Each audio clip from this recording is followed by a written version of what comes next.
On les voit rire au coin des rues, ballons en main, regard perdu.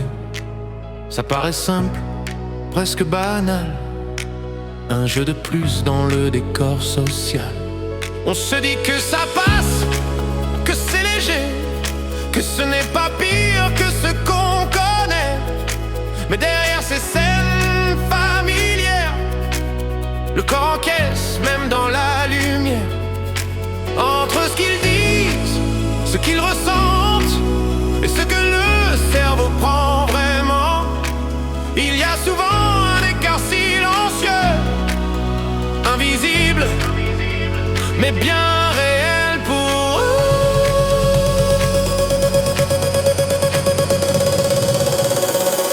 À nous de trouver les mots justes, sans colère, sans geste brusque. Comprendre avant de condamner, pour garder le lien, pour mieux protéger. Être là, ouvrir l'échange, même quand tout paraît étrange. Parler sans juger, sans pression, c'est déjà une forme de prévention.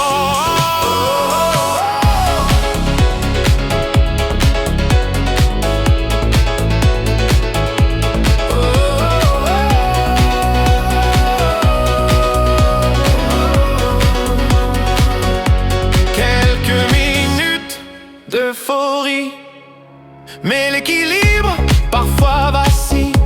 Les chutes, les malaises, les signes discrets que l'on préfère parfois repousser.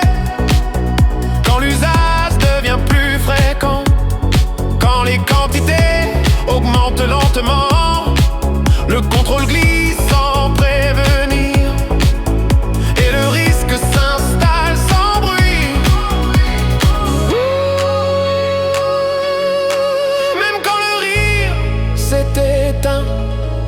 Le cerveau, lui, n'est pas toujours sain.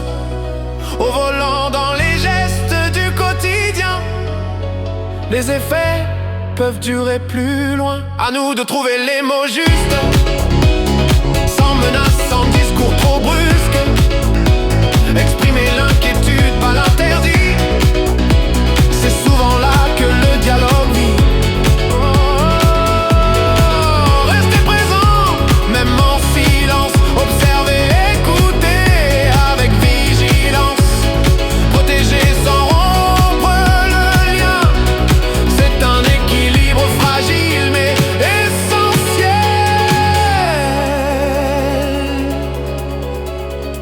Quand le comportement change doucement, quand l'isolement s'installe lentement, quand le corps envoie ses signaux, il vaut mieux agir tôt que trop.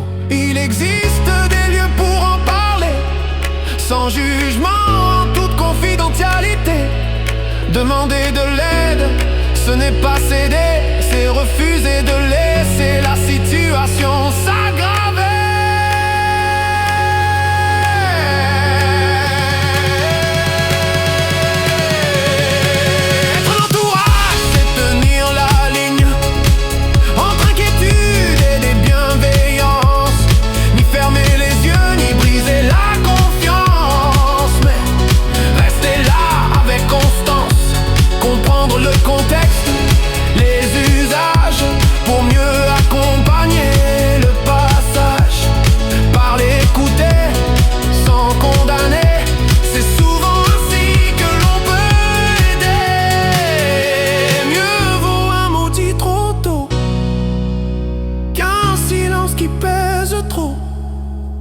Le lien reste la meilleure protection.